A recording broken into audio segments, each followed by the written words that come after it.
I have so much to say, so much that I want, so much that I want you to be able to take away from this video. And this is going to be a bit of a jumbled mess, but I'm going to break it down kind of into three parts. The first is going to be some really important, beautiful things about the feeling of living in Italy, which I don't think gets talked about enough. And we'll dive into that, but also kind of a comparison of some of the largest cities that you might interact with at some point in your life: Rome, Florence, Venice, Milan, and how they're so different yet also connected. And I'm going to end with some concerns because I have some concerns about the future of Italy. And I'm going to try to do so much of this through stories of real people. The first is going to be a wonderful person named Lorenzo. But I guess before we jump into Lorenzo and how he comes into play, I want you to know that I have a lot of bias and skin in the game. For context, well, you guys might know me as Camden David. My name is actually Camden David, but there's a last name. It is not David. It's actually an Italian name that I choose to not talk about, mainly because I thought it'd be hard to pronounce. And I'm like, I'm going to stay, a little bit anonymous. It's the internet, right? Have some form of privacy. Well, that totally bit me in the butt because I realized that so many people now think my first name is David, which I should have had the forethought there because, yeah, Camden is a weird name. Point being, I'm actually Italian. My grandmother was from Italy. I was born in the US and always lived in the US, but over the last 4 years, I've been moving to a new country every month. And I finally had the opportunity to spend a long period of time in Italy. And this is that reflection piece. So I hope you recognize that my thoughts here they're biased because of my grandma. They're biased because growing up, half of my life, half of that family time life at holidays was spent in Chicago, where my grandmother had moved to, and interacting with an Italian family. So I had this image of what Italian culture was and is. And in some ways that was right. And in a lot of ways it was off. But let's get back to Lorenzo and kind of the key takeaways of the culture. I think it can really be summarized into two main points. And the first is that Italians and Italian culture is not about optimizing life, it's about optimizing for happiness. And a simple example that you might not have ever thought about is think about like Tuscan food. When you think about Tuscan food, God, it is some of the ugliest food you've ever seen in your life. Like it just looks so unappetizing, and then you taste it, and you're like, "Oh my God, this is incredible." And there's the flip side to that, right? It's all about optimizing for enjoyment, that happiness, right? Not for optimizing life, which is such a weird contrast. And Lorenzo, who is this? We stayed in Florence for a month earlier this year. Lorenzo was my Airbnb host, and just a lovely gentleman, so gracious, and invited us to his home up in the Tuscan hills. And what was particularly unique about his home was it had this small vineyard on it, and he invited us to go and dine with his family. It was his family home. He had his mother and father and his young son. We'll get to that because, oh my gosh, you'll get a kick out of this one. We spent an entire afternoon up in this family's house, this traditional Tuscan Hills home, which is just a beautiful experience. And it was so interesting because it felt like home to me in so many ways. One of the ways was my grandmother. She spoke English, but English was definitely not her first language. She spent the first chunk of her life in Italy. I think she moved to the US after she was 18. She never really knew how to write in English. She could do a little bit of reading, but there was a lot of Italian spoken, growing up and seeing that extended side of the family. It was always a lot of Italian, a lot of loud, voices, passion. And at Lorenzo's, his parents also didn't speak English. So it was kind of a throwback to what my childhood was in some capacity, uh, in that I'm dining in this wonderful couple's home, and they're from this older generation and they don't speak English and I don't speak Italian.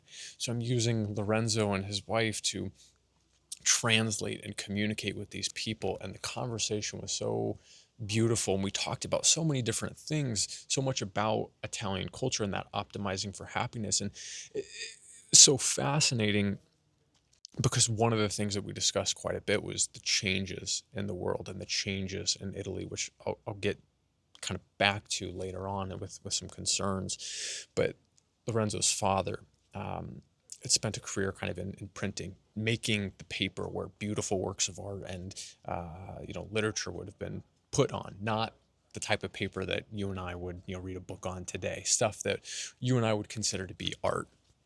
And he was showing us the process and all these things that he was so proud of, and it was so not optimized for life. It was optimized for happiness, because the paper, well, yes, you could say it was optimized on being a beautiful thing. It wasn't about it being beautiful. It's what being beautiful meant and what it meant for him to create it and be a part of it. And having these just really passionate conversations around the dinner table, where again, Tuscan food, nothing looks appetizing, but oh my gosh, it tastes incredible, and the smells around you, and everybody just so engaged, but everything happening at such a slow pace. There's no rush, right? I think a lot of us, especially nowadays where there just seems to be so much discomfort in talking with people who you don't know, talking with people who come from different backgrounds, and you kind of want to speed through the interaction. You're saying, I don't want to be pushed out of the comfort zone. It was a complete opposite, where it was saying, hey, I want to know where you're at, and I'll meet you, halfway, but I want you to know where I'm coming from as well. And this language barrier and the time and just care and thought that went into the conversation was just beautiful. And I think it's just very representative of that Italian culture. And it wasn't something that I really recognized about my childhood until that afternoon at Lorenzo's family's place, because I have two sets of grandparents. As most of us, or many of us do. And there's the Italian side and there's the other European side. I don't know. It's like Dutch, German. I don't know. It's it's very different than Italian, and it's my dad's side that's Italian. And you split holidays between different sides of the family, and you watch how different cultures interact. And growing up, when we were with my mom's side of the family, it was always about doing. We're going and doing events. We're doing things. We're very much optimizing for life. And when we were with the Italian side in Chicago, we very rarely did anything. To be honest, we mostly sat at home and talked, and things were slow. And both environments, so much love, so much care, but in such different ways. And it was something that I couldn't fully appreciate about the Italian side until I had that opportunity in uh, the Florence or Tuscan hills, to share that evening and day with Lorenzo's family. This is what I said I think you'd get a kick out of. I think one of the things that you have those moments in life that are just kind of throw you back real far in ways that you don't expect. And so my Nana, um, lovely woman, but also she would lay the law down, right? When you stepped out of line, she would let you know about it. And I have a younger cousin named Zach. He's not so young anymore, but was always like a little brother and still is, to me. And I have such fond memories of being at my grandmother's house, where we'd be, playing in the backyard. And I always probably expected Zach to be older than he was. It was probably that, older cousin who was just too rough on him. And he always took it, like a champ. How this ties in with Lorenzo's is Lorenzo had a son, and his name was Orlando. Adorable little kid. I think 8, 9 years old. So he was young, but passionate, and was so excited to get to, be experiencing that whole day with us. And he, was doing everything. Like, just reminded me of my little cousin, and that, like, you could tell there were some things that he didn't want to do. Right, his Sunday afternoon got taken by some random stranger. Who's up at his grandparents' house, and he's having to sit there and listen to these conversations, and share the meal and trying to be polite. And he was wonderful, and I wanted to pay him back in some way. And it's like, how do you pay back like an 8 or 9 year old? And he was really passionate about football, or soccer, as many Americans would call it. So we're out in the yard at one point, and he's wanting to show me his soccer, football skills. So of course I'm like, yes, this is the perfect opportunity. Let me do this with them. And we're playing, and he ends up trying to score on me, or get past me. And of course, like, I'm trying to do the thing where, like, okay, I've got to make sure that this is fun for him. I need to not like let him win. The kid was way more skillful than me. Like, I am terrible with my feet, and with soccer. But I needed to make it look like I was trying. And he's coming at me, and I go to stop the ball. He kicks it, and I nail him in the face. And the immediate thought, I can't tell you how strong of a flashback of just that suck back into past life of me doing those exact same things to my little cousin Zach, and having my nana just lay into me for being too rough on my little cousin. And when that happened, I was like, oh my gosh, this poor little kid. Oh my gosh, I'm in trouble. And it was just, I don't know. It was something funny, but something so beautiful. And I know that it was very much a tangent, but everything that I experienced there, with the hospitality and the slow pace, is just so beautiful about the Italian culture. And on the flip side of that, it's fascinating having conversations with Lorenzo, because he had spent time up in, I believe it was the UK, and London, and he was talking about some of the ways that he actually, uh, some of the things that he values in Western culture, meaning like US, and places with the big cities outside of Italian culture, where Italian culture has that slow pace. Things don't always get done. And he was explaining how that can be frustrating, and how when he had the opportunity to go and work in London and kind of chase career stuff, that it was exciting and exhilarating and just nice to see how things could get done. And I found it so interesting, because here I am spending the time in Italy thinking, wow, it's so nice. Everything slowed down and it's just different. And on the flip side, here he is, certainly appreciating what he has, but also envious in some capacity of what my culture and our culture looks like. And I always find those moments to be the best learning moments, and just kind of slap you across the face with perspective. I think that more than anything is kind of that piece of the culture that I think doesn't get shown enough on social media with Italy. It's one, the slow pace, and not optimizing for life, but optimizing for happiness. And there's a distinct difference.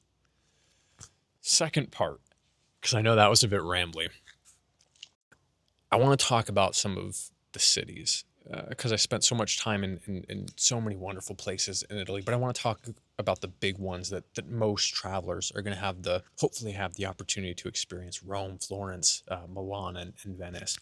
And I, I kind of have like a single word that I think encapsulates the feeling of each of these destinations, or at least the feeling that I got. So I want you to tell me if you've had the opportunity to go to these places. I'm curious if these resonate with you at all. And I'm always just love getting the comments and feedback from you guys. So I'll look forward to that. But we'll start with Rome. think the word here is collision. And I think I go with collision because it's there's so much history. It's so grand. And at the same time, it's like meeting present chaos. It's colliding with that. And it's fascinating because there's so few cities in this world that can manage to do both. Have that old world charm and be met with that new world standard. And obviously Rome gets just an incredible amount of tourism, and it somehow felt like just the worlds were colliding, but it worked. There felt like there was some sense of harmony there that I just don't think gets expressed. And I don't know how you express that through video. I'm certainly not a good enough cinematographer. I'm normally just giving travel tips, but I really think that collision piece is how I would define Rome. Moving to Venice, I think a completely different feeling. And if I had to boil it down into one word, it's tension. And I think I go with tension because Venice is again so historical, so much context, so much history and charm. But if you've spent time in Venice recently, you can feel the tension. It's just there. It's one of the most populated places with tourism, so much so that the city is trying to figure out how do you combat tourism and implementing new tourism taxes and all sorts of rules and regulations to preserve the city, and seeing the impact of what Venice looks like in the day compared to night when the tourists empty out, and if you can find those local areas of town, and when you as a foreigner wander into one of those places and you can feel the tension amongst the locals, almost as if they're holding their breath saying, oh shoot, is this foreigner going to be one of those foreigners? And it's not to say that they're judging foreigners. It's just, it's having a recognition that in so many of these places, especially like a small place like the historic part of Venice, just doesn't have the capacity to serve the amount of tourists that come along with all the locals. And so many locals get pushed out, and it changes the culture, and it does make life harder for them. And it's not the tourists' fault. I think it's so wonderful that so many people have a desire and want to see so many parts of the world. And I mean, come on, if you're a tourist, you're on vacation, you want to have fun, right? And I can't fault people for that. But you can feel that tension. And you can feel it on both sides, because you can also see from the tourists' side that during the day when they're fighting those crowds and fighting the vendors who are trying to extract dollars from them, that the tourist also to some degree feels that tension of, hey, this isn't what I thought it would be, or there's something here that I didn't anticipate. So I really feel like Venice, it's that tension. I think let's talk about Florence, because it's probably a good follow-up in a lot of similar themes. And the word that I'll use for Florence is fragile. Um, so we were based, like I said, in Florence, and such a beautiful, special city. And in so many ways, it feels like it's thriving, and in other ways, it feels like it's kind of hanging on by a thread. The historic part, where most of your tourists are going to go, it there's so much English spoken. It was so hard to find a local in that area. The crowds of people just took over. And this was in February, so not even high tourism season. And I know that's so much worse in the summer. And I know that's distinctly different than the Tuscan Hill region, but I can see this teetering point where I'm using the word fragile, of just recognizing that it feels like a city that is at capacity. And you can start to feel that same feeling that you kind of feel in Venice, but it doesn't feel like tension. It feels like concern, like that the locals recognize how fragile of a situation it is as well, because they recognize what might happen over the next few years, and probably have already seen, many of those things start to happen, and recognizing that it is just it's balance. And it's so hard for people to balance. And again, I'm not pointing the finger at the tourists, nor am I pointing it at the locals. It's just it's a change that is difficult for everybody.